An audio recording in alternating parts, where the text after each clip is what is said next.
Good evening and welcome to the October 4th Council meeting. If you'd please stand, Mayor Pro Tem Lucio is going to lead us in the flag salute. Would you please put your right hand over your heart? Ready, begin. I pledge allegiance to the flag of the United States of America and to the republic for which it stands, one nation under God, indivisible, with liberty and justice for all. Thank you very much. Our first proclamation this evening is Domestic Violence Awareness Month, which is October. And it reads, whereas about 1 in 4 women and nearly 1 in 10 men have experienced contact sexual violence, physical violence, or stalking by an intimate partner during their lifetime and reported at least one impact of violence. The problem with domestic violence is not confined to any group or groups of people, but crosses all economic, racial, gender, educational, religious, and societal barriers, and is sustained by societal indifference.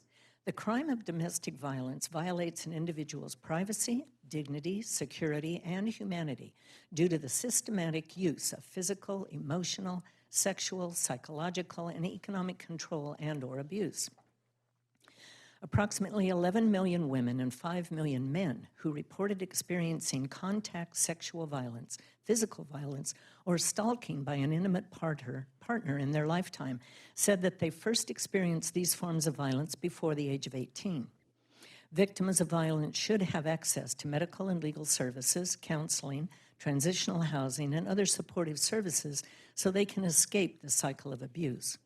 The House of Ruth provides life-saving domestic violence services for residents of Los Angeles and San Bernardino counties.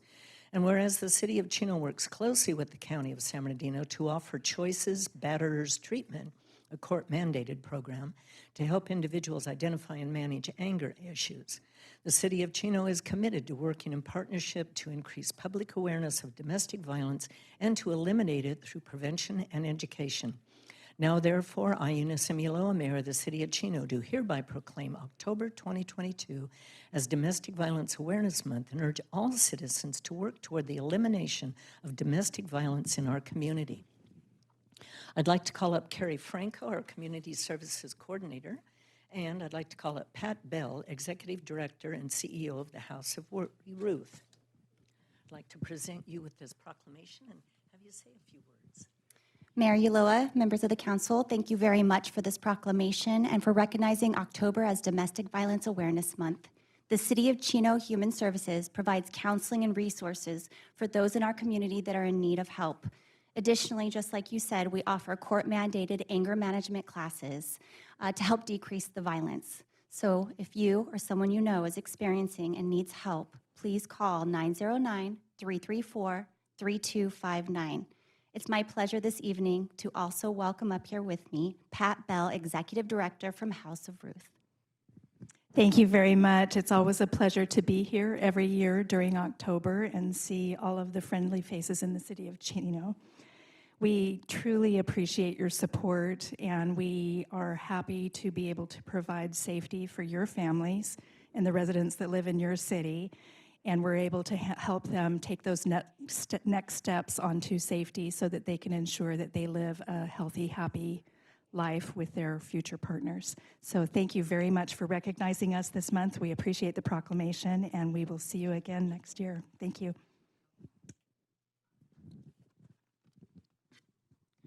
Domestic violence is a cycle that can be broken, and there is help out there for people. So please, if you know somebody, give a call, reach out, because this can stop and lives can be saved.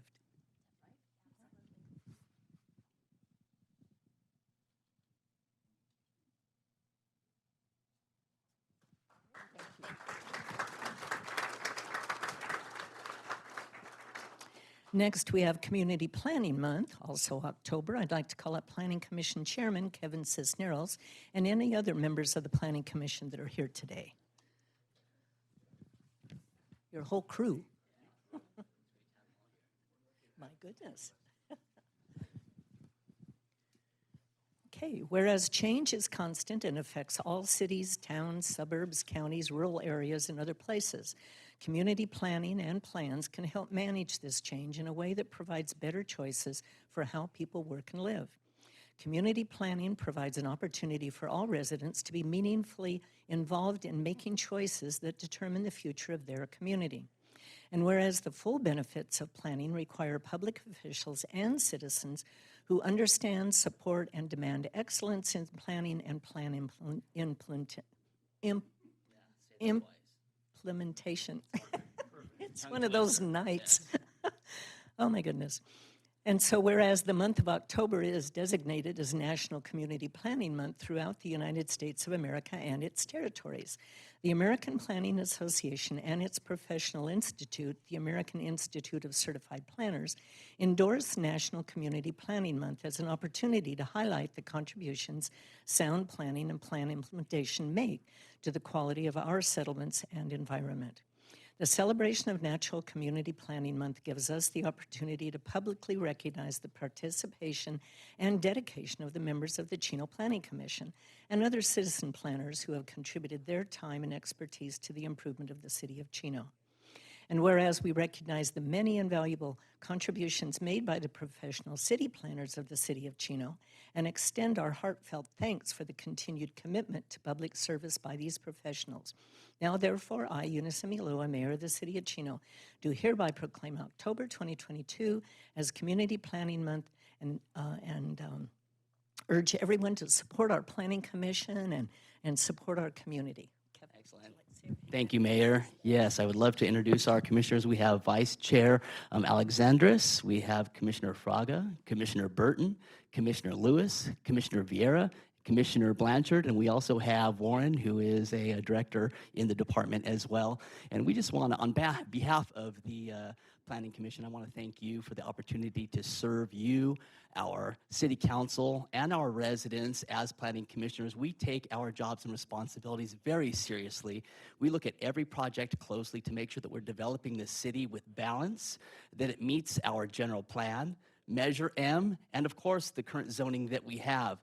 And we also try to ensure that every project that we mitigate any street traffic or infrastructure concerns. So on behalf of our Planning Commission, we are happy to accept this proclamation, and we are grateful to have the opportunity to serve. Thank you. Well, and thank you. And I want to thank all of you for your dedication. Your job really is important. Probably more important than you really realize, but you're the sounding board before things come to us. So a lot of times when there's controversial issues, you get to handle them and resolve them before we have to hear them. So thank you very much. We have enough controversy to handle on our own. Yes, you do. And we're grateful for the opportunity. If I could say also, this goes out to every staff member in the planning department. So thank you for all that they do. They vet everything very well for us. So thank you for doing a great job, planning department. Thank you all. Thank you.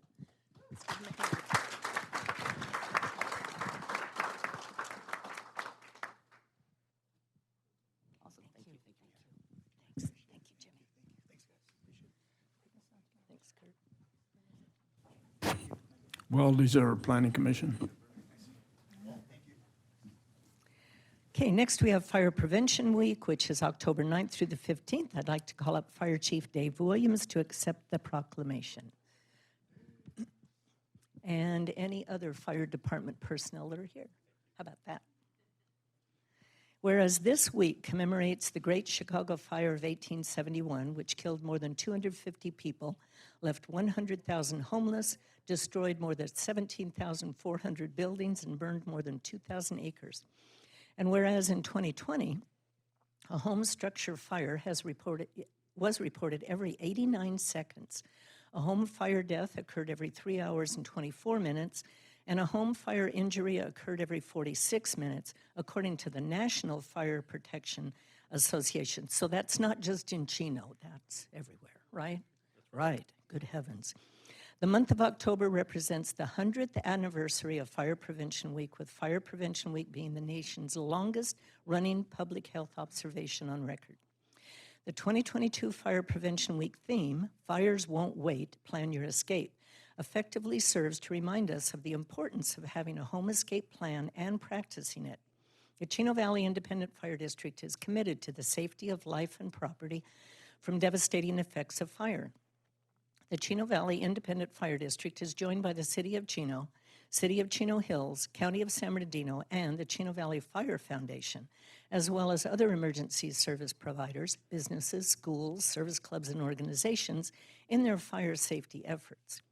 The Chino Valley Independent Fire District calls upon the people of the Chino Valley to participate in fire safety and preparedness activities at home, work, and school, and to take the steps needed to make their homes and families safe from fire. And whereas the Chino Valley Independent Fire District will hold its open house on Saturday, October 15th from 9 a.m. to noon, now therefore be it proclaimed that the Chino Valley Independent Fire District proclaims this week, October 9th through the 15th, as Fire Prevention Week. Dave? Thank you, Mayor. We really appreciate this proclamation. This is the 100th year, so we're very happy that the Chino Valley Fire District is very progressive. I'd like to send a special thank you to our community risk reduction team, which is the new, what we call fire prevention, for their education and safety tips that they provide amongst our community. I also want to say thank you to our government leaders, our local businesses, our community members, and social clubs for your willingness to heed our safety tips, absorb those, work those into your lives so that you continue to be safe. I will say that as a young fire service member, we get excited to run on calls and help you and respond. But as like many things in life, as you mature, you realize it's really about the prevention on the front end. So as your fire chief now, I really like it much better when we take those safety tips and we can and get those into our lives and prevent us from having to come out and deal with unfortunate situations. So thank you, Mary, very much. We appreciate it. And I'm sorry. And this is Deputy Chief Dean Smith, and we have Battalion Chief Wayne Fontes here with me to accept this. Thank you. Thank you very much. And thank you for all of your hard work to keep us safe. And don't you love the fact that we're getting our ambulance service from them right now? So when it comes up, you need to support the fire district. Thank you.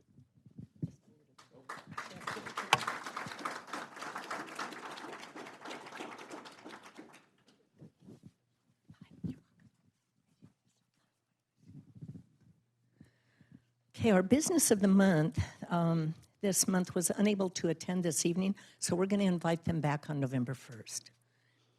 And then our Mayor's Home Beautification Award, we're not sure that they're here this evening. It's Ying Dong Lee of 12132 Concord Court. I think the picture is going to come up on the screen. We do have a picture of their home, pen and pencil, lapel pin, and of course the yard sign, and we will be getting that to them.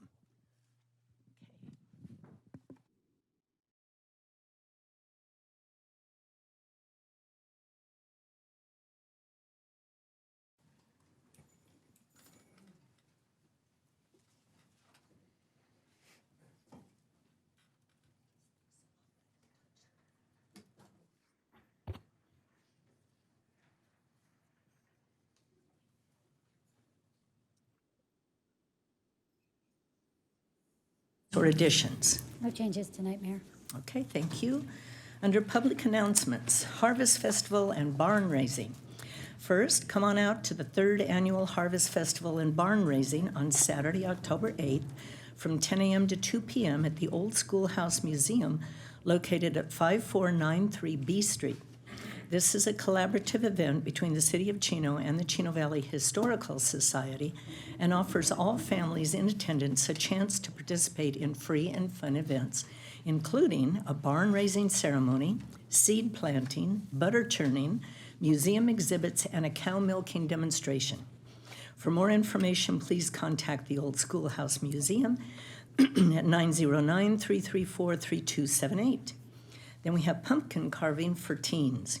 Also, for parents with teens 13 to 17, please mark your calendar for our pumpkin carving for teens event at the Chino Teen Center, located at 13196 Monte Vista Avenue on Friday, October 28th from 4 to 6 p.m.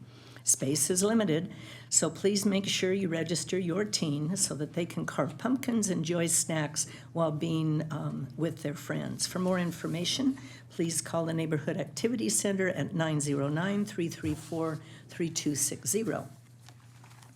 And lastly, I wanted to announce our second reminder that the highly anticipated Chino Halloween Spooktacular is just around the corner, happening from 4 to 9 p.m. on Halloween night, which is October 31st, at Ayala Park in Fields 7 through 10.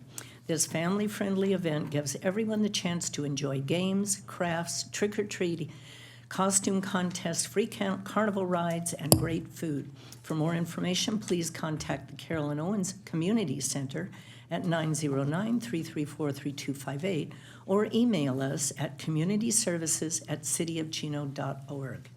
Next item on the agenda is public communication. This is the time for the general public to address the council about items that do not appear elsewhere on the agenda. Our first written request to speak is Mr. Dustin Harrison from Calvary Chapel, Chino Valley. For all those that wish to join us in an invocation, I invite you to stand. Thank you, Mayor. Please join me in prayer. And Lord, on behalf of the city, we thank you for the city of Chino, Lord. We thank you for the blessing to be a part of this city. Lord, I pray for the staff. I pray for the mayor, the council, and all those that work and serve each and every day our city and serve the people. Lord, as much as it is tiring to serve people, Lord, I pray that you would watch over them and their family. Lord, that you would give them a servant's heart, Lord, that you would provide financially for the needs of our city, Lord, that you would meet each and every need, both of the families and then as a city as a whole, Lord. I pray for your compassion for this city. Lord, your compassion for our community, Lord, and that our council would continue to have that compassion for our city. Lord, bless them. I pray for our first responders, Lord, that you would watch over them and keep them all safe. Lord, I pray for the students in our community. And Lord, that you would just meet needs. And Lord, we just trust you. And thank you for providing. In Jesus' name we pray. Amen. Amen. Thank you, Dustin.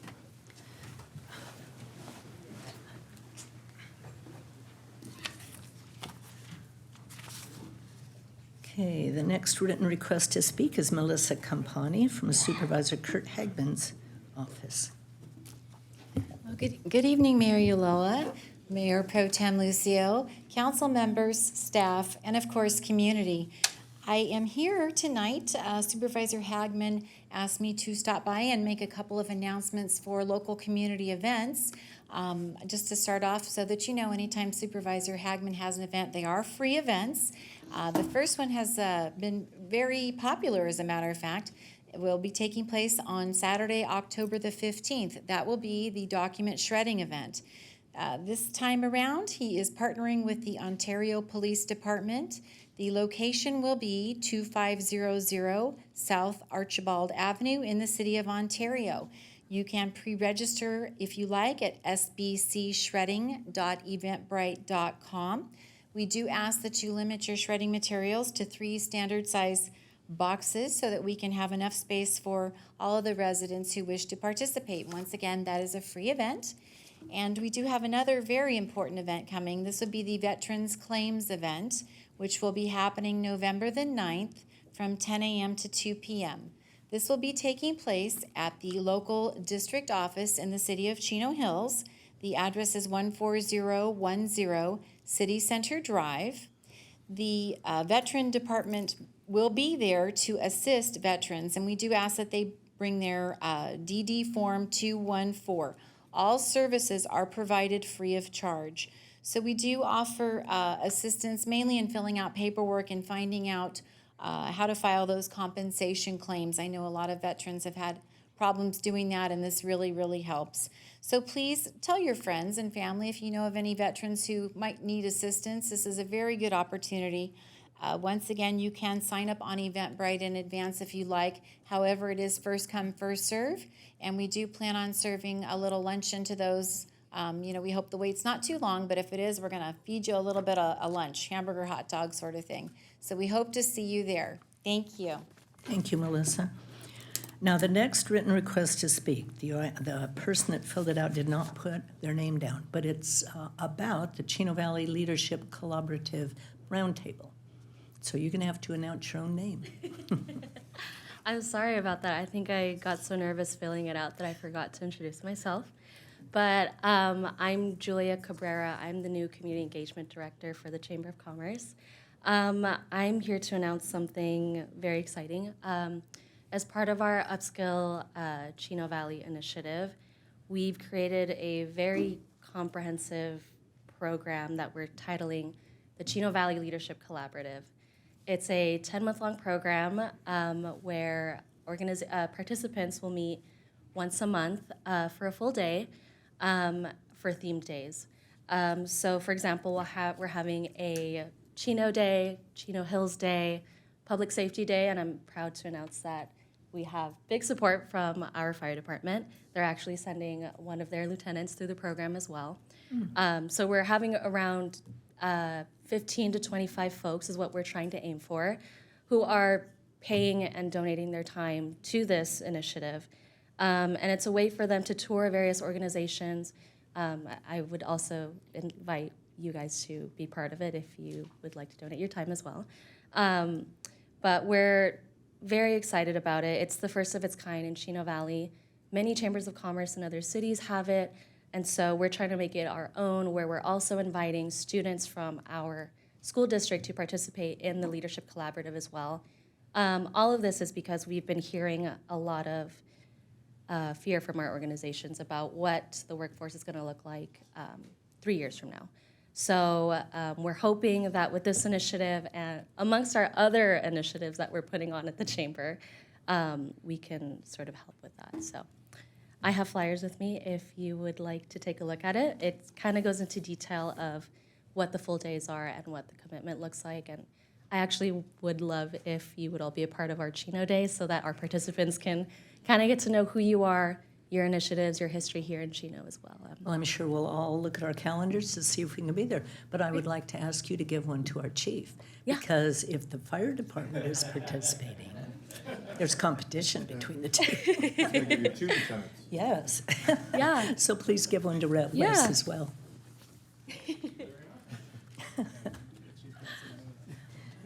But yeah, that's it. Another part of my role too is that I manage our roundtables. We host roundtables twice a month now. Our most recent one we had was with Chino Valley Medical Hospital, where we had organized, just a small group of people who are kind of leaders in their field. So we had folks from Chaffey College, San Bernardino County, other hospitals join us to talk about their issues with workforce, and kind of bridging the gap between our educational systems and what the workforce is expecting from people, that they're looking to hire. And today we actually had a very fruitful roundtable with our logistics and manufacturing companies who were talking about their ideas, initiatives, and what they're struggling with. And so that's sort of my role. I'm glad I had this opportunity to introduce myself and what I do. This is also a new role for the Chamber. So I'm growing with this, everyone as much as they're growing with me. So I appreciate the patience and the flexibility.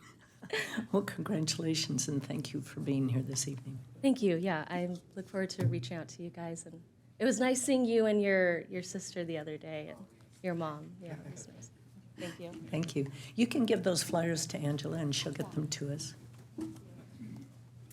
Okay, those are the only written requests I have to speak. Is there anyone in the audience that would like to address the council on an item that is not on the agenda?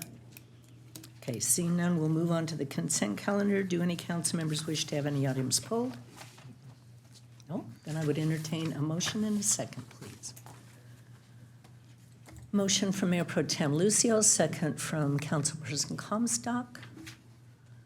Walt? And the item passes unanimously. Next, under public hearings, item number 12, annexation to the Landscape and Lighting District for Medical Offices Project at 5143 D Street. This is to approve resolution number 2022-064, ordering the annexation of PL 19-0090 into the Landscape and Lighting District number 2002-1, annexation zone number 92, which again is located on D Street and 5th Street. I'd like to declare the public hearing open and ask for a staff report from our Assistant City Engineer, Jesus Plasencia. Good evening, Mayor and members of the City Council. On March 11, 2020, the Planning Commission approved PL 19-0090, a request to renovate an existing warehouse building to establish a new medical building, medical office building, that is, at 5143 D Street, which is the property located at the southeast corner of 5th and D Street. The conditions of approval for the project require the construction of public improvements along the property frontage on both 5th and D Street. In addition, the conditions of approval require the owner to annex a property into the city's landscape and lighting district, to levy an annual assessment for the maintenance of a street light located on the property's frontage on 5th Street, just east of the D Street intersection. There are two steps to annexing a property into the city's landscape and lighting district. The first step was completed on July 26, 2022, when the City Council approved resolution number 2022-052. This resolution declared the city's intention to annex the property into the landscape and lighting district, and also approved the engineer's report, which estimates the annual assessment to be levied for the streetlight maintenance.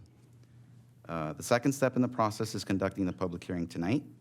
The owner has filed the required petition to be annexed into the landscape and lighting district, and also filed an assessment ballot in favor of the annexation with the city clerk. The annual assessment for the streetlight is estimated to be $253.95 for the first year. But the actual assessment will be based on actual costs, which is subject to change annually to account for maintenance and energy cost changes up to the annual consumer price index for the region.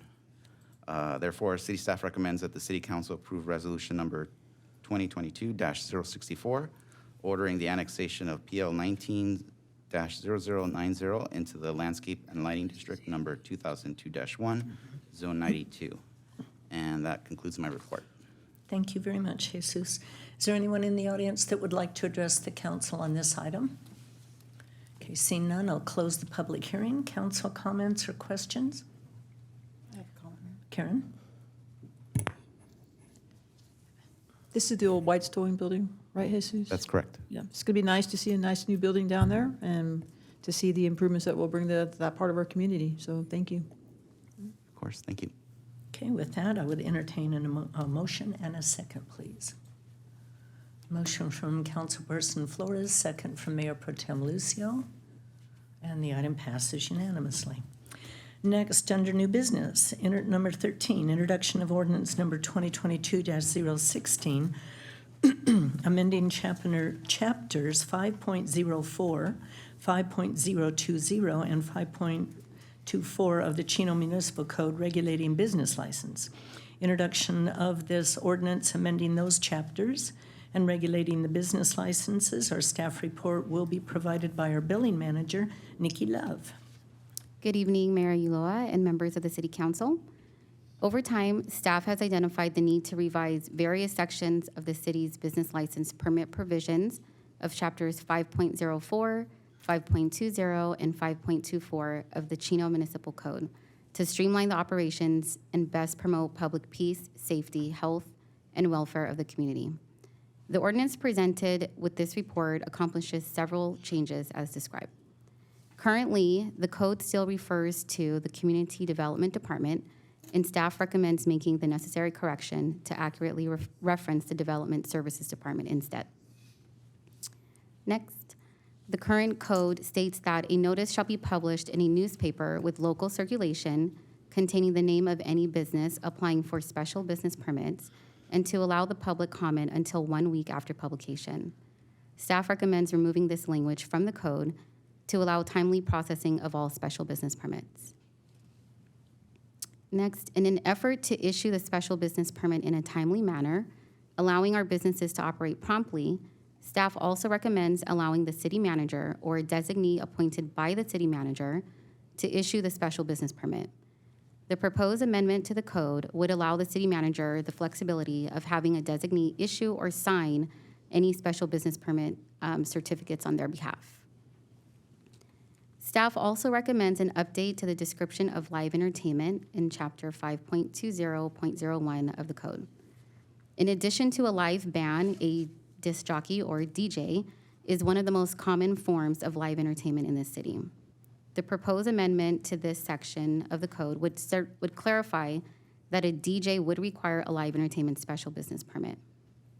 In addition to this, staff also recommends removing the word female from the same chapter, as well as Chapter 5.20.020, as it could be perceived as discriminatory.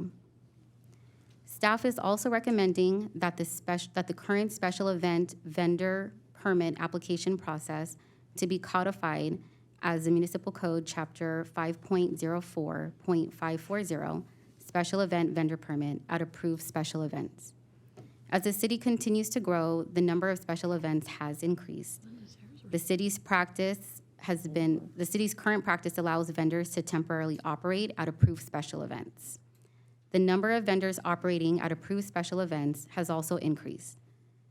In an event to promote the public peace, health, safety, and welfare of the community, staff regulates the temporary vendors.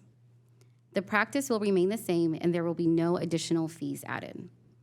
The proposed addition of the code of this chapter would allow for the regulation of vendors temporarily operating in the city. In addition to promoting public peace and safety, vendors will have the opportunity to safely operate at special events throughout the city. Lastly, in general, the proposed Chino Municipal Code amendments to Chapter 5.04 clarify the regulations applicable to multiple business types in the city, including but not limited to massage establishments. The current code does not specify a time frame in which a new person or entity may apply for a new massage establishment business license at a location where criminal activity previously took place and the massage establishment business license was revoked or suspended. The amended sections of Chapter 5.24 would prohibit any person or entity from applying for a massage establishment business license at a location where criminal activity took place and the massage establishment business license was either revoked or suspended within 8 years of any applications pending at the time of approval of the ordinance, and after 10 years for any new applications received by staff. Staff further conducted a survey of surrounding agencies' municipal code as it pertains to massage establishment business license. The survey included the City of Riverside, Los Angeles County, San Bernardino County, City of Chino Hills, and the City of Upland. Staff found that when there is criminal activity at a massage establishment in these other areas and the business license was revoked or suspended, the agencies allow a new person or a new entity to apply for a new massage establishment business license within an average of 1 to 5 years. The Chino Municipal Code penalizes the location and future applicants as it stands. Through the surveys of surrounding agencies mentioned, staff found that the Chino Municipal Code is the only code that penalizes the location indefinitely. Staff recommends the approval of the introduction of Ordinance Number 2022-016, amending Chapters 5.04, 5.20, and 5.24 of the Chino Municipal Code, regulating business license to be read by number and title only and waive further reading of the ordinance. This concludes my report, and I'd be happy to answer any questions you might have. Thank you very much, Nikki. First, are there any members of the public that would like to address this item? Okay, seeing none, then I will ask for council comments, which I'm sure there's some. Yes, Mr. Pocock. I'd like to speak to 5.24. Okay. And appreciate the work that you've done on that because it was ambiguous rule. And thank you to the attorney staff for working with us. And this particular article caused a lot of problems at a recent planning commission meeting. And in fact, I believe it had to come back again to get clarified, but now we have it plain and simple and black and white, and it won't happen again, so thank you. Any other comments? Mr. Lucio.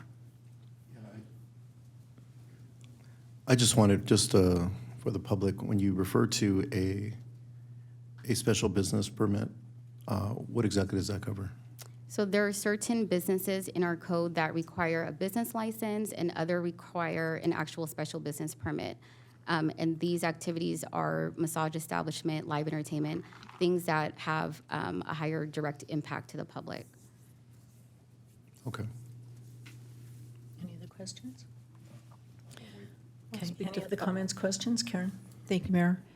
I'll speak to 5.24 as well. Nikki, thank you to the staff for working on obviously all the cleanup in these sections of our ordinance. I foresee more of it in the future because we know that it's out there. But one of the things I spoke with the city attorney about when we were discussing this is just how pervasive and how challenging it can be to remove public nuisance operations from the community. And specifically, we're talking about, although I have a great respect for the cosmetology industry and certainly the holistic therapeutic industry that provides massage. In fact, I use it myself as a form of treatment. When you have a business that's operating illegally, those do frequently become houses of prostitution or as well as human trafficking. And one of the reasons I asked the city attorney to weigh in and to help keep these establishments out of our business, because it has, once prostitution has a tendency to take up residency in an area, it's very, very hard to get it out long-term. And I think there is a term of the law called a deterrence in order to keep people from wanting to open up these businesses for illegal purposes. So again, while I recognize that the majority of our massage establishments in town are great businesses with business owners who want to provide a service to our community, and I respect that, I think we do need to take a strong stance against human trafficking and these illegal activities, because it becomes a nuisance to our community in the long term. I'm sure each of you can think of an area in your city or locally, once prostitution takes a root there, it seems to just linger on forever, and it can become hard to get rid of it. So I'm so committed to, we talked about domestic violence tonight and some of these crimes.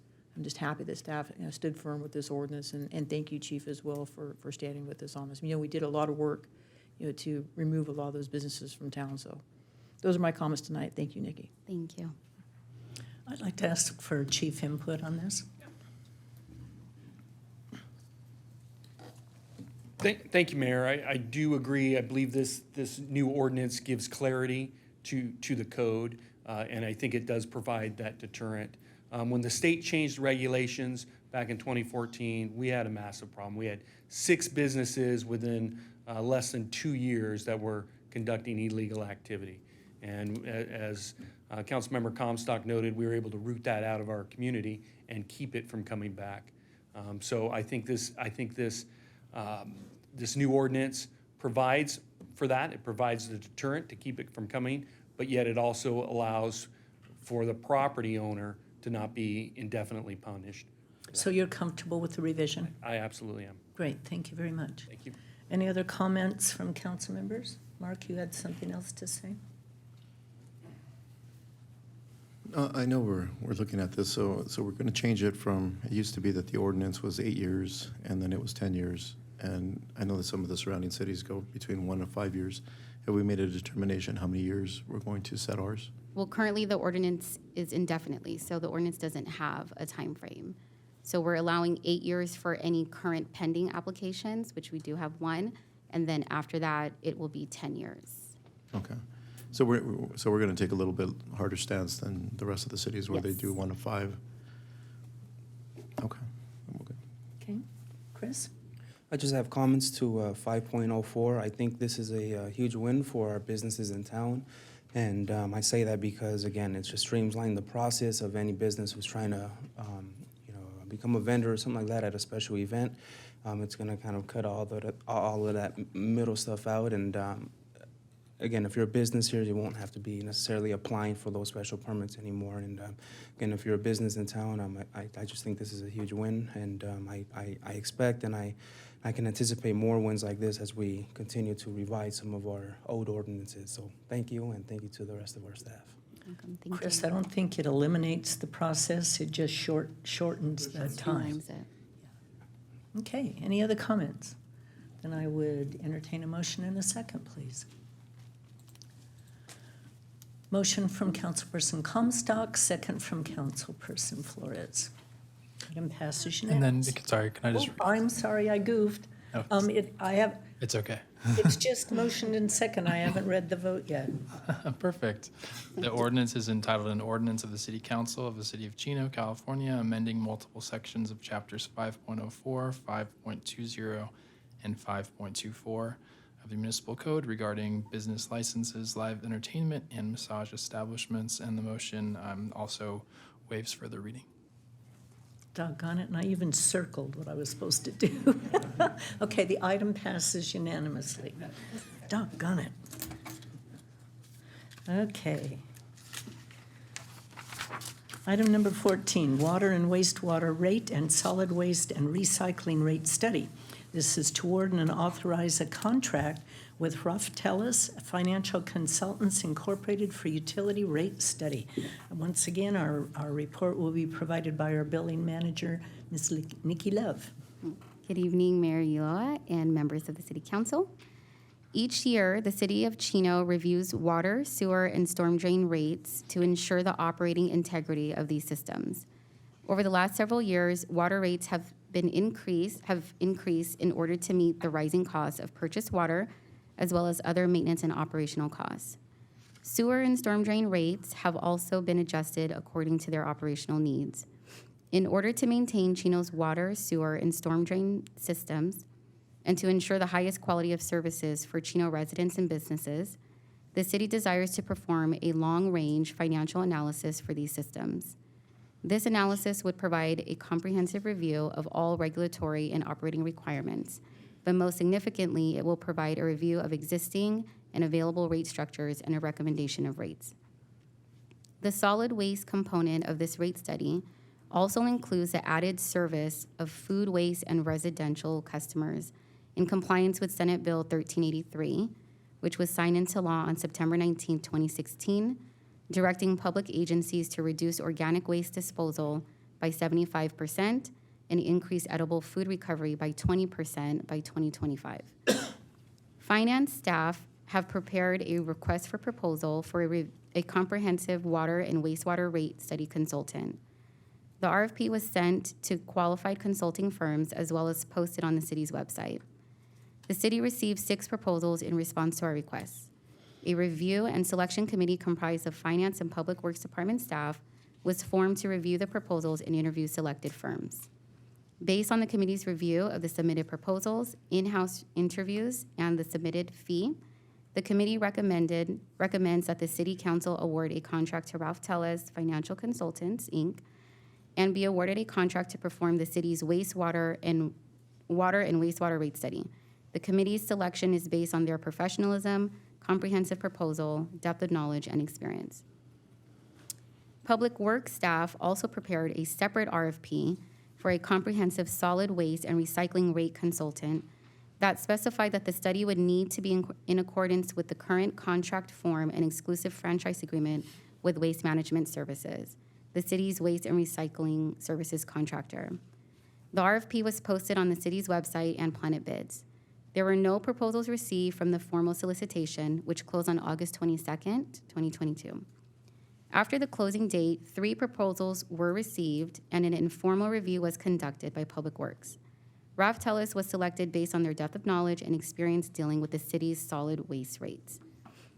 In addition to the award of $48,704 for fees and expenses and $6,320 to review the franchise fee, staff recommends adding a 10% contingency in the amount of $4,871 for the solid waste and recycling portion of the rate study fee due to the complexity and time constraints of SB 1383. The total award for the solid waste and recycling rate portion of the fee study is $59,895. The total award for the city's water and wastewater portion of the rate study is in the amount of $91,471. Staff recommends that the City Council award a contract to Ralph Tellis Financial Consultants in the amount of $151,366 for water and wastewater rate study and solid waste and recycling rate study services. This concludes my report, and I'd be happy to answer any questions you may have. Thank you, Nikki.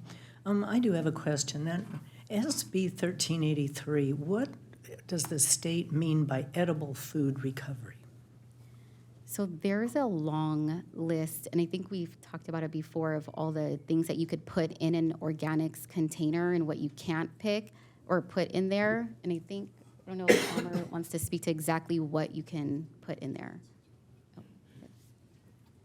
I think edible food recovery is referring to businesses such as restaurants, food service providers, grocery stores that may have edible food that's left over at the end of the day but can't be sold or used otherwise. And so as part of SB 1383, cities and counties are required to make sure there's programs in place so that food can be in some way transported to people who can eat it.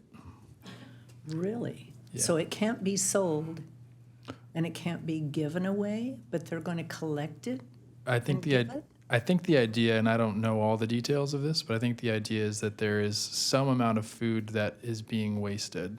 There's a lot that's being wasted. Right, and so I don't know like exactly how that is defined specifically, but it's the idea is to try to, as much as possible, capture that food and get it to people who can use it, rather than having it thrown away. Who's going to be responsible for overseeing that, and how are they going to measure it? I mean, they want this huge diversion. How are they going to determine if companies and cities are meeting that diversion rate? I know there are lots of reporting requirements under 1383. How that's specifically going to be measured, I couldn't tell you, but I know that all the entities and public agencies involved will have, I presume, pretty hefty reporting requirements to CalRecycle in the state, so they can try to get some kind of measurement of it. This is going to be an enormous challenge. I mean, you know, we've had mandates before that have been almost impossible to meet, and I think this is going to be one that's going to be very, very problematic. I don't think I don't know how Ralph Tellis is going to even try to estimate this. Right.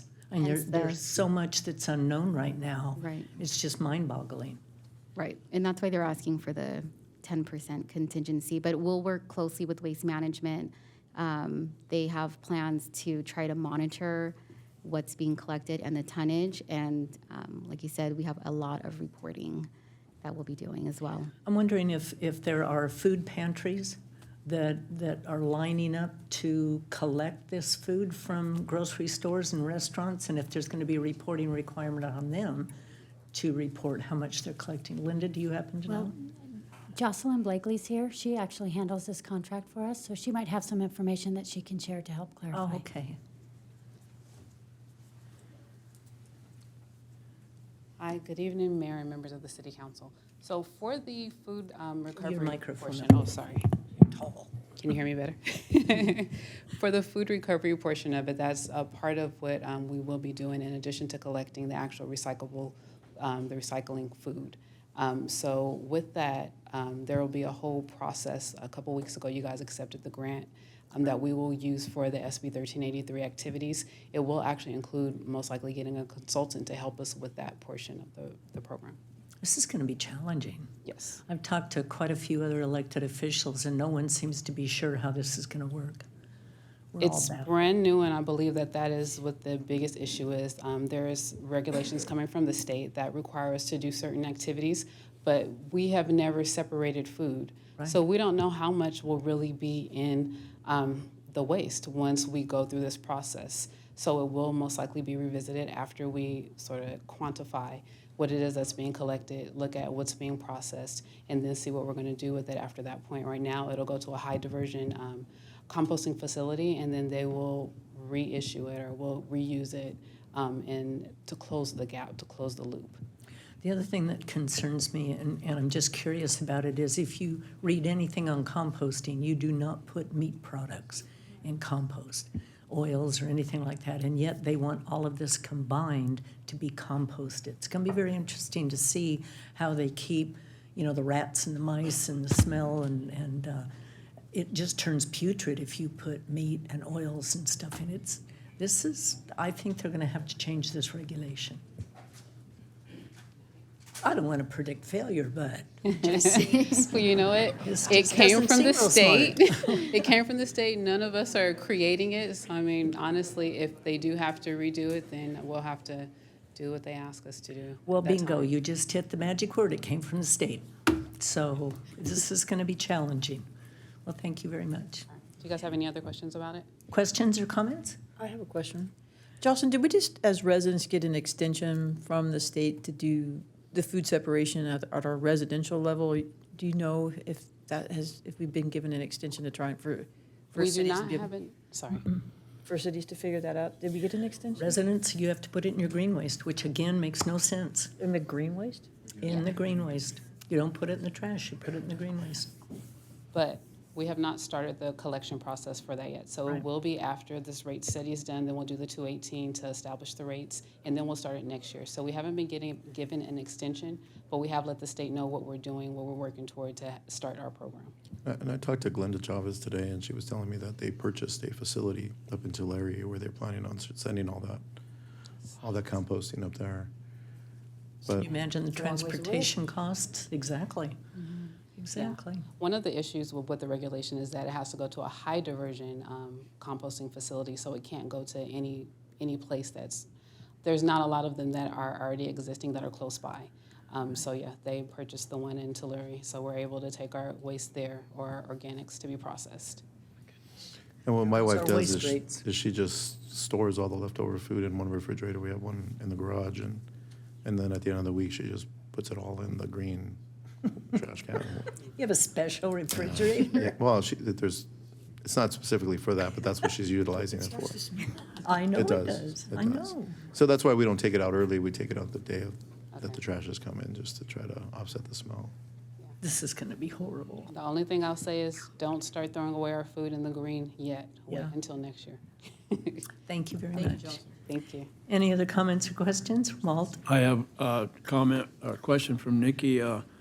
This is one contract with one company for two completely different components Yes, and different scope of work. yes. Would it be better or easier to have two separate contracts, one for each component, rather than try to mix them together and have problems commingling funds or? They'll still be separate. Their RFP was separate from ours. So it is two different rate studies. We presented it together to do one contract, but our fees in the contract are separated for each rate study individually. The billing will be separate and Yes, totally correct. separate? Everything's separated. Okay, I just want to make sure of that. Thank you. No problem. Any other comments or questions? Okay, entertain a motion in a second. Motion from Mayor Pro Tem Lucio, second from Councilperson Comstock. Item passes unanimously. Item number 15, Preserve Sewer Lift Station, Force Main and Gravity Line Annual Reconciliation of Sewer Credits, Fiscal Year 2021, Chino Development Corporation. This is to approve the annual Sewer Development Impact Fee Credit Reconciliation in the amount of $400,000 for the Preserve Sewer Lift Station, Force Main and Gravity Line. Staff report this evening will be provided by Sylvia Ramos, our Associate Engineer. Good evening, Madam Mayor, members of the City Council. As you know, Lewis Management Companies is the primary developer in the preserve and was required per the terms of the development agreement and in conjunction with conditions approval for Lewis Properties to design and construct the Preserve Sewer Lift Station, Force Main, and Gravity Line project. This project was formally accepted as complete by the City Council on January 15, 2019. In conjunction with the project's final acceptance, the City Council also approved a credit reimbursement agreement for the validated costs, which were reviewed and approved by the city engineer for an amount not to exceed $12,162,432. Each year, per the terms of the agreement, staff performs its annual review and true-up of the sewer development impact fee credits issued to the developer for the previous year and analyzes the available fund balance in the Preserve Sewer DIF program, which was summarized in the attachment B to the staff report. To recap the summary of credits and payments made to the developer thus far, Lewis has received $5.6 million in past credits and reimbursements, which was deducted from the not-to-exceed amount of $12.1 million, bringing a balance owed to the developer in the amount of $6.5 million as of last fiscal year, 2021. More recently, staff performed its annual true-up for fiscal year 2022, and it was determined that $890,424 in sewer DIF credits were issued to Lewis Developments in the Preserve. Additionally, the Preserve Sewer DIF fund balance for fiscal year 2022 includes available funds in the amount of $400,000 to reimburse the developer. Therefore, it's staff's recommendation to the City Council to approve an immediate reimbursement to Lewis in the amount of $400,000 and authorize Preserve Sewer DIF credits in the amount of $890,424 for a combined total of $1,290,424, bringing a balance owed to the developer in the amount of $5,219,887.44. That concludes my presentation, and I'd be happy to answer any questions you may have. Thank you, Sylvia. Council comments or questions? Well, you know, we are actually very fortunate that we do have a developer that has enough money to front the money to put all of these amenities in, because we certainly couldn't afford to do it. So Absolutely. this is part of the agreement to reimburse them for their expenses. So with that, I would ask for a motion in a second. Motion from Mayor Pro Tem Lucio, second from Councilperson Flores. Item passes unanimously. Item number 16, Community Services Commission Member at Large. This is to consider the reappointment of Community Services Commissioner Gregory Marquez. I'd like to ask for a staff report from Sylvia Avalos, Director of Community Services. Good evening, Madam Mayor and members of the City Council. On September 26, 2022, the Community Services Commission selected Commissioner Greg Marquez to continue as a member at large. Tonight, for your consideration and ratification, is the Community Services Commission's recommendation to reappoint Mr. Marquez as a member at large for a 3-year term ending June 30th, 2025. This concludes my report. Thank you very much. Is there anyone in the audience that would like to address the council on this item? Okay, seeing none, then I would ask for a motion in a second to approve the recommendation from the Community Services Commission. Motion from Mayor Pro Tem Lucio, second from Councilperson Flores. Item passes unanimously. I'd like to call up City Clerk Angela Robles and call forward Mr. Marquez to receive the oath of office.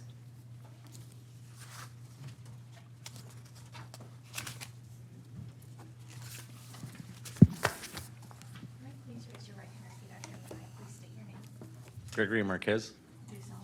Do solemnly swear. That I will support and defend.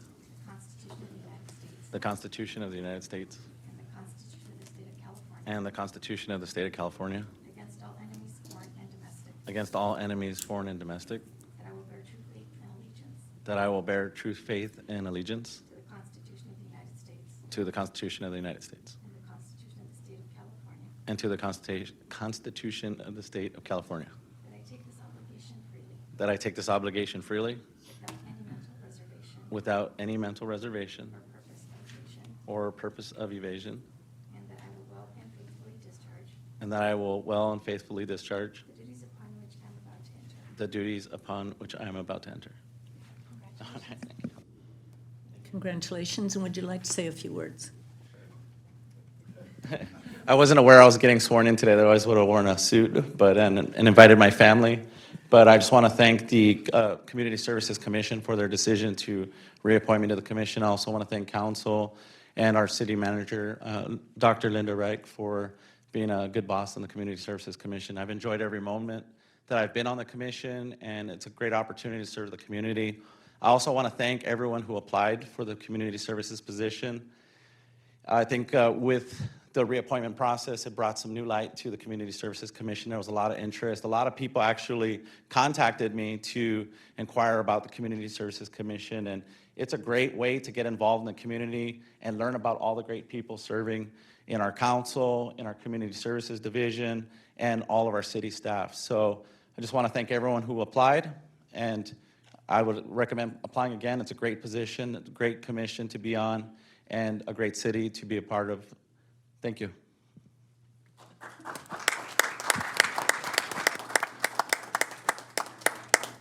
Okay, next on the agenda is mayor and council reports. Since the last council meeting, see, on Wednesday, September 21st, I attended the mayor's prayer breakfast, which was very well attended with some new people coming. And I also attended the volunteer recognition dinner that evening, which was fantastic, like always. I want to thank all those that do volunteer for our city because it's so important. It's another thing that keeps our community so special. On Thursday, the 22nd, I virtually attended the Water Master Board of Directors and the Chino de Salter Authority Finance Committee. On Thursday, the 27th, I met with our city manager, Reich, about items of concern. And then I virtually attended the West Valley Municipal, or West Valley Mosquito and Vector Control District. We've talked about the West Nile virus before, and you all probably are very aware of the overwhelming presence of mosquitoes right now, especially the ankle biters. Please be careful. You really need to check things like your potted plants that have dishes underneath them. Those mosquitoes can breed in as little as a tablespoon of water. If you have standing water, please dump them out. Please clean out those trays. I think the life cycle is 3 to 5 years, or years, oh my gosh, 3 to 5 days. So keep those saucers underneath your plants cleaned out. Look for any standing water. If you have any kind of vessels around, like old tires, anything like that that can hold water, please get rid of the water. Those mosquitoes are so dangerous. And that disease, West Nile virus, is nothing to play with. So be careful. On the 29th, Thursday, I attended virtually the ground level monitoring committee and the appropriative pool confidential session. And then yesterday, I met with the Police Department Association about concerns. And then this morning, I met with City Manager Reich to discuss items. Mayor Pro Tem Lucio. Thank you. Mine's a little short. I went out of town the first weekend after the city council meeting. My son was wrestling up in Denver, so I took that opportunity to go up there and watch him compete up there. But on the 26th of September, I attended a meeting with the city manager. On the 26th of September, I also attended a van and truck storage meeting. On the 27th, I attended a meeting with Stacey Davis regarding an upcoming staff retreat. On the 28th, I attended a meeting with Aaron O'Leary from the Lewis Group. On the 1st, I attended the Relay for Life opening ceremonies with the mayor. And on the 2nd, I spoke in front of the members of the Gateway Church regarding the upcoming elections. On the 3rd, I met with the city manager. And on the 4th, I attended a meeting with Andrew Hill regarding the general plan update. And he wanted some ideas of what we wanted to see in our new general plan. So we went over some of those things. And then I also want to touch on what the mayor said. Apparently in College Park, they've tested many mosquitoes there. There's a Hotspot. It is a hot spot for West Nile, so everybody needs to be vigilant about that. It doesn't affect everybody, but those folks that it does affect, it affects them pretty bad. So make sure that when you're out at night, make sure you have mosquito repellent. Make sure that you do watch your plants. Make sure you're not overwatering, because even if you're overwatering and it's a shaded area, mosquitoes breed there as well. So just be careful, be vigilant, and make sure you protect your children that are out there playing. And that's all I have for today. These mosquitoes also, usually, in the olden days, right? Mosquitoes bit in dawn and dusk. These little critters bite all the time, 24 hours a day. So there's not a period of time that you're completely safe. So be vigilant. Councilperson Comstock. Thank you, Mayor. On the 24th, I dropped in briefly to the community cleanup. I actually ended up in the wrong place because I was trying to find the household hazardous waste location. But my dad and I did some work there at both of our houses, and I'm pleased to report that staff was working diligently at both operations along with waste management, so thank you very much. It's always nice. I thank the guys for helping us get our stuff unloaded that day. On the 26th, I also attended a truck and van storage meeting along with the city manager and members of staff and the mayor pro tem. Then my one-on-one meeting with the city manager at 10 o'clock there following. And then on the 26th, at that same evening, I attended the Community Services Commission meeting along with several members of our staff and our community. On the 27th, I actually was asked to attend the Don Lugo Sports Boosters meeting. I dropped in that meeting. I was a little bit late, but it was at Don Lugo High School in the staff lounge, and there was actually a good showing of parents whose children presently attend Don Lugo High School, my alma mater. Bobby and several people on that board have done a great job for many years, and I think they're looking to transition the sports boosters into some new leadership. And there's certainly a great group of parents who were there willing to actually transition that over. Of course, Neil, you were there as well as you're like the sergeant at arms. They have a different name for it there. I can't think. Yeah, the parliamentarian. Yes. So and you do a great job at that too, Neil. So thank you. Neil's been everything. They tried to last me into being the parliamentarian, Mayor, but there's a rule in the school district that if I serve on another board, I can't serve on this board as well for Don Lugo. Yes, so I still serve on the GERD Hall of Fame committee. So but I'll do my part to help Don Lugo Sports Boosters moving forward. On the 28th, I also attended a meeting with our consultants regarding our retreat as far as admin and council. And then that same afternoon, I attended a meeting with Aaron O'Leary from Lewis Land Operations regarding projects of mutual interest. I was busy on the first, so regretfully I missed the relay. It's always a nice event, so everybody knows somebody who's been affected by cancer, and I wasn't able to make it this year. I had some other responsibilities that weekend. Then on the 3rd, I attended my one-on-one with the city manager. That was yesterday, and then back for city council again tonight, Mayor. So the only other comments that I have is I was happy to see that all of our planning commissioners were here tonight. I just also want to say thank you all for your service. You put in a lot of work to that position. We appreciate it. I'll have some comments for the fire chief when he gets up here. I want to congratulate Community Services Commission member Greg Marquez on his reappointment. Congratulations, Greg. I am being bit by mosquitoes during the day.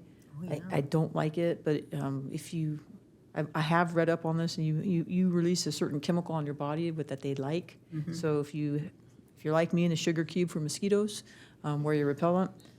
I've not known to be a sugar cube my whole life, but for mosquitoes, definitely. And that concludes my report for tonight, Mayor. Thank you very much until the chief gets up here. About the relay, I forgot to mention it. Kevin's always the MC of it, and he always does a really good job. It was smaller this year, and we're hoping that next year it does get larger, but it's such an important event. Councilmember Flores. Thank you, Mayor. On the 21st of September, I attended the mayor's prayer breakfast, and that same day, during the evening, I attended the volunteer dinner, had an amazing time. Thank you to our staff, and thank you for the entertainment you guys brought. That was fascinating. On the 22nd of September, I attended the Don Lugo football game, and I mentioned that because that day, Don Lugo was just, I think the score was like 45-0, something like that. But speaking of Neil, I had the opportunity to sit and enjoy the game with Neil, and it was a blast sitting up there in the booth. So thank you for the experience, Neil. On the 27th, I sat down with our consultant, Wayne and Stacy, regarding the retreat as well.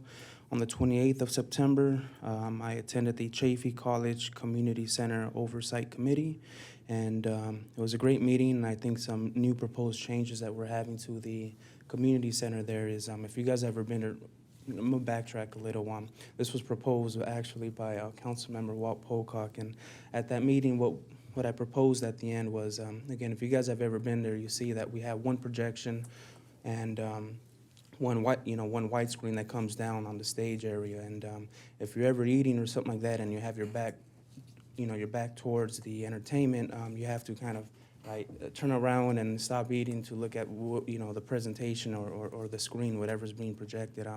So what Councilmember Walt Pocock suggested was that we have a second projector, on the other side, on the back side of the community center, and a second widescreen that comes down. That way, no matter where you're sitting at the community center, right, you have access to see what's going on, whatever's being projected. So I think the committee took that well, and that's going to be back in November or December, whenever our next meeting is, and hopefully that gets approved. So thank you, Walt, for that.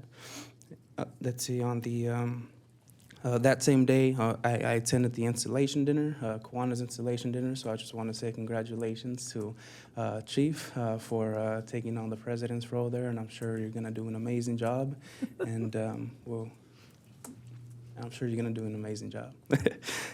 On the 1st, I attended the Relay for Life event as well. I brought my dog with me that day, and I didn't realize that dogs aren't necessarily allowed at the event, so I was kind of watching from afar, but nonetheless had a great time there.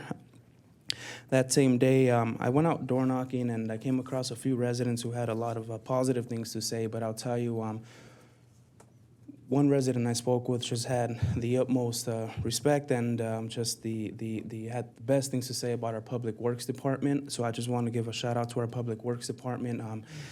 What they mentioned was that in their community, a lot of the parkways for a long time were just very messy and not well maintained. And with the new contracts we have with some of our new landscaping, our landscapers, they've been doing an amazing job in that, at least in that specific area, and that's for sure. And I'll tell you, if there's anyone in this community who can talk about a public, who can talk about that subject for about 20 minutes, I mean, it was this resident that I met.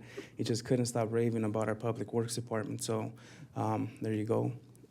Let's see.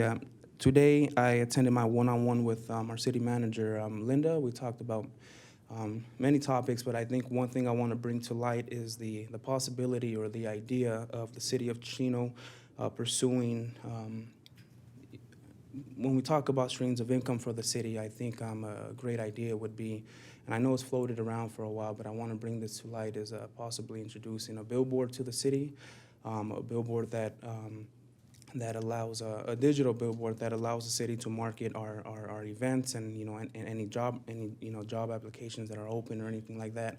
But for other independent or private entities who want to just advertise their business or whatever they may be doing, City of Chino is fortunate or unfortunate, depending on how you look at it, to be surrounded by one major freeway and another one not too major, the 71, but I think those two freeways provide great opportunity for the city of Chino to market itself and, create the vision that we want to create for Chino for the next 5, 10, 15 years with the billboard alone. But just an idea.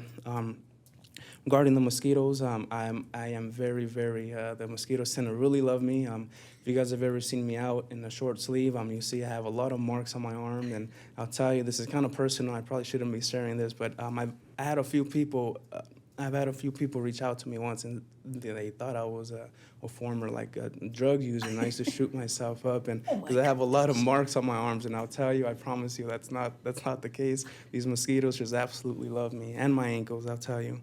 And I want to give a birthday shout out to Lori Francis King and my uncle Victor Flores, who's currently in the ICU. So I've been pretty preoccupied with that. So I just ask for your prayers in this time. But that being said, thank you for this opportunity to give my comments, Mayor.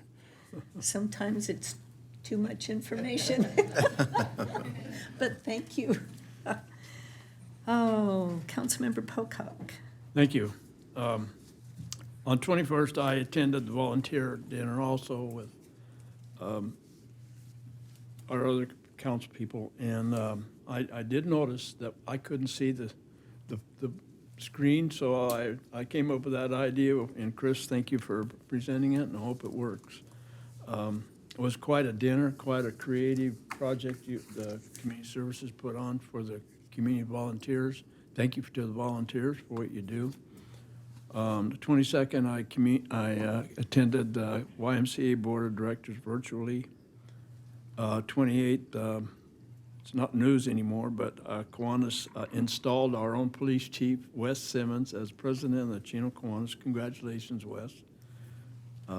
Expect a big fine tomorrow.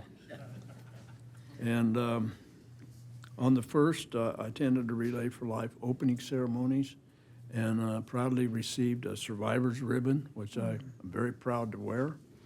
And then I came back at lunchtime and helped Kiwanis serve lunch to all the survivors. Kiwanis did serve dinner later that day to survivors, but I wasn't in attendance then. That concludes my remarks. Thank you, Mayor. Thank you. City Manager Reich. Thank you, Mayor. I just would like to just remind the community that the city is working really hard to improve our infrastructure. So when you're out on our streets, you will see a lot of work going on. A helpful thing for you would be to check our website, look under the construction button, and you can find all our road work going on in the city. You can also have alerts sent to you, which is also a good thing, or follow us on Facebook or Instagram so you can find your way around the city without getting frustrated from all the great work we're doing. So I want to thank you for that. I remember years ago when we were doing a lot of construction, Chino championed front page article, "You can't get there from here." Thanks. So, but we need to improve the streets, right? Well, we have a substitute attorney this evening. Mr. Wright Bushman, do you have anything this evening? Just a few things. Thank you, Mayor. It's nice to be with you all tonight. Thank you for letting me sit in for Fred.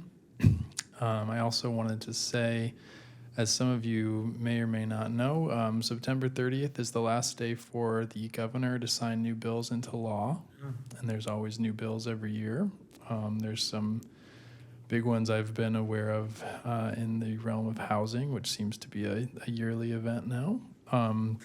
But there's also many others, so I just wanted to let you know that our office will be working on reviewing all those bills, making sure that we know what's going on, working with staff to implement those. The majority of bills go into effect January 1st of next year, so we have a little bit of time to get ready for those, but we'll make sure that we're prioritizing the major ones and ready to hit the ground running in January. Okay. So that's all I got. Thank you very much. Chief Simmons. I guess I should call you President Simmons now, huh? Thank you very much. Yes, I am excited to be our Chino Kiwanis Club president, and we're always looking for new members, Chris. And you're often there on Wednesday, so you might as well just sign up. Chief, I Googled when they said you were the president. You're a busy guy. I know that, and you just got a lot busier. I But I couldn't think of a better organization absolutely. to be a part of. Kiwanis does so much good work in our community, so thank you for being their leader for the next year. Thank you. But think about this. Chris is looking for somebody to box with him as a fundraiser for the boxing boosters. So what better to have the chief and president of Kiwanis, right? Challenge.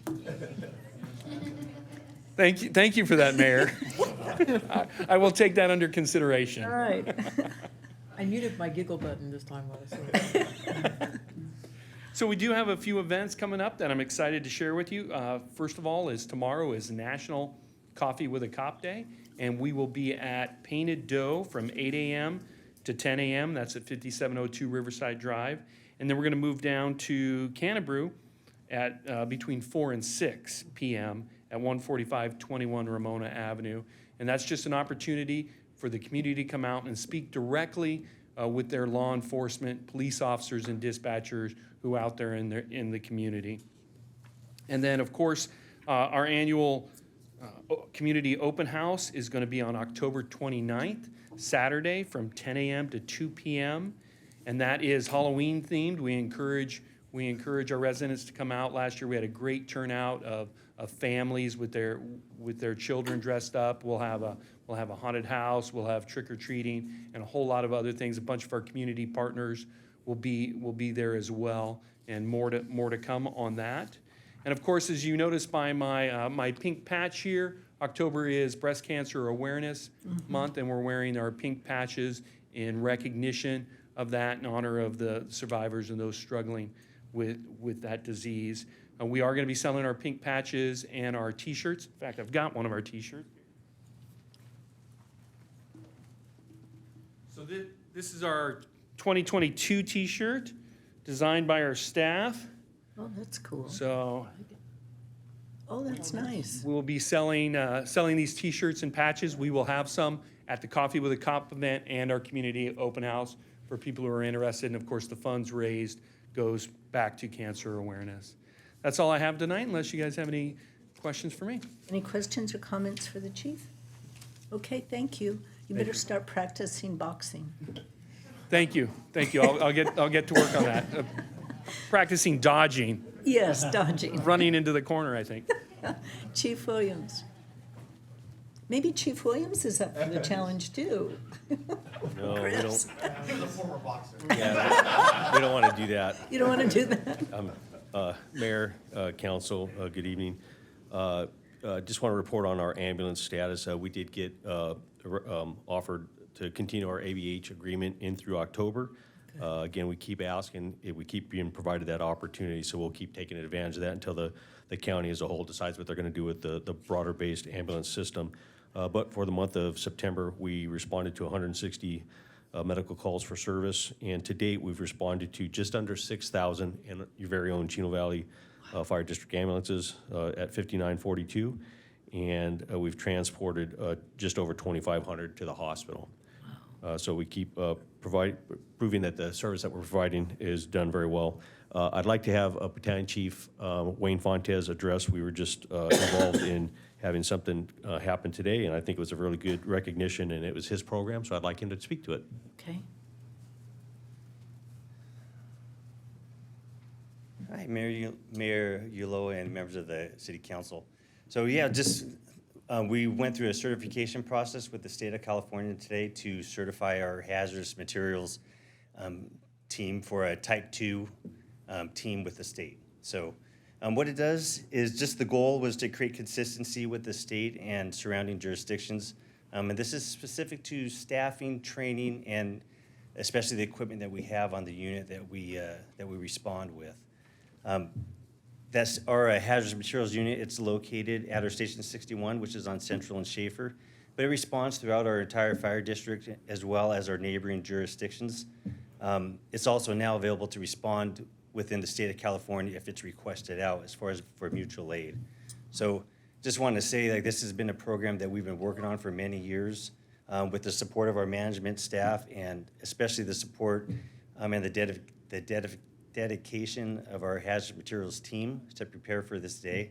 It was a long time coming, and we finally accomplished that goal. So we went through the process today, but it'll be official in a couple weeks when we get that certification that's sent to our fire chief. So, Are there any other local departments that are certified for Type 2? So Type 2, like around us, we're the 12th department within our county to certify, but there's probably throughout the state of California, there's roughly about 70, and there's a Type 1, Type 2, and Type 3 teams, so we're a Type 2 team. Okay. So yes, there are others, but in around our neighboring jurisdictions, Ontario's also a Type team, they're a Type 1 team. We have Type 2 in Corona, Ranch Cucamonga is a Type 2, LA County is a Type 1, so yes, there's other teams. So now what it does is it puts us, gives us some consistency with our other jurisdictions. So when they make a request to Chino, they know exactly what we're getting, and it goes both ways. When we make a request for assistance with Ontario, we know exactly what they're getting. So it really puts us to another level. Well, congratulations. Yeah, thank you and very that much. benefits our whole community. Yes. Terrific. Congratulations. All right, thank you. Congrats. So thank you, Wayne. Mayor, the hazmat team is significant for us. You know, as we sit here and talk about large volumes of trucks coming through, we have many wide rises out there. There's many opportunities in our city of Chino for us to have an incident. So it really just ups our game for an organization our size to have a Type 2 is a very special thing. So Chief Fontes and his team, thank you very much for your hard work. It's a 10-year process to get where we're at today. So. Let's see here. Next, I just wanted to say on the leadership collaboration, typically law enforcement beats us first to everything. It was nice to come here today and be first on something. So we typically take the lead from them. So thank you, Chief Simmons. And our Fire Service Day is October 15th. We want to just invite the community to come out. take a look at your fire stations, enjoy the day. There'll be treats for the kids, and you can take a station tour and come out and enjoy the day. And with that, I'll look to Councilmember Comstock. Chief, I just want to thank you and your personnel. My parents this past week had to call on the assistance of the fire department at about 2:30 or 3 o'clock in the morning when their fire alarm sounded. And you can imagine the panic that they woke up to in the middle of the night to hear their fire alarms going off and thinking their house was on fire. It ended up being an incident where they had a malfunction with their air conditioning unit that caused one of their fire alarms to activate. Just they sang their praises as to how professional and helpful they were. I'll work with you at a later time. I know my mom wants to do something nice for that team. I want to say it was probably Station 5 that rolled out. So just want to compliment you and your staff. And on behalf of my parents, I was grateful to know that our fire department was responding there and when they needed their help. And as stubborn as my parents are, I literally live around the corner. They didn't even call me. I was so mad the next day. I'm like, why didn't you call me? I mean, my mom was just so upset by the whole thing, thinking that they were waking up to their house not being able to determine the cause or location, but your staff was there quickly and professional, and just thank you. Well, thank you for saying that. As always, we really appreciate the fact that she felt comfortable enough to call us. We have many, many residents that many times will run into them at the store in public, and they'll indicate that they didn't call us. That's what we're here for, and we're here for the community. We're here for anybody that needs us for whatever their needs are. That's my expectation. That's what we all desire to do. And so thank you for the comments, and I look forward to connecting to see who that was and make sure that we can further recognize them. So thank you. Thanks, Chief. You're welcome. You know, in addition to that, I should mention also a neighbor of ours unfortunately had a heart attack. And thank goodness his wife was right there with him. She called her son, which he lives just around the corner, about a block away. He was able to get there and start CPR. But the team showed up right away, and he's actually going to come home in 2 days. Wow. So your training, on what to do and how important it is to do that CPR is just so critical. Yeah, and the one thing that, we get the specialized training, right? We focus on that, but many of the kudos need to go back to the community members that make the decision to engage before we get there, because that is just key. And what we're just asking, just start compressions. You don't have to do mouth to mouth. Just if you think someone's having that kind of condition, you really better their chances. And this is a holistic approach. Just start compressions, and when we get there, we'll take over. But kudos to family members that made the right decisions to let us know. Well, I understand that that's exactly what saved his life, because even though you responded very, very quickly, if his son hadn't gotten there and started those compressions, there was no way he would have been able to survive. So I just got notification. I wonder if that's him. That's I think our 36th save since we've started our high performance program. So for the community, I want to reiterate this, but we started our program in 2017, and this is the 36th person that has had an incident where they had a cardiac arrest and have returned home functioning as they were beforehand. That's when I started in this business, you were lucky to have one in a career, and this is now 36 in a couple years. So it's phenomenal. So well, and with him, I mean, he and his wife walk almost every day. Very healthy, watches what he eats, doesn't smoke. Just someone that you would not think would have a heart attack, and yet he did. Now, they are putting in a defibrillator, and a pacemaker, but he's going to come home.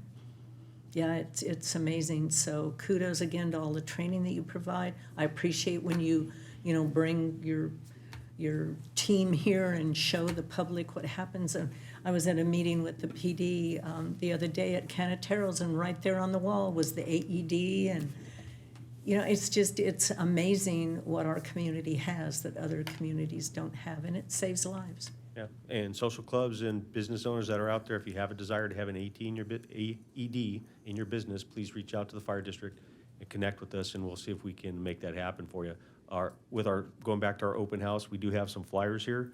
Battalion Chief or Deputy Chief Smith has those, and so we'll have them available for anybody that would like one for our October 15th event. Great. Maybe we can post it on our website. Linda, can we put that on our website? Great, we'll put it on our website. Thank you. Okay, with nothing else before us, then we will adjourn to our regular meeting on October 18th at 7 with closed session at 6 if required. With that, we are adjourned.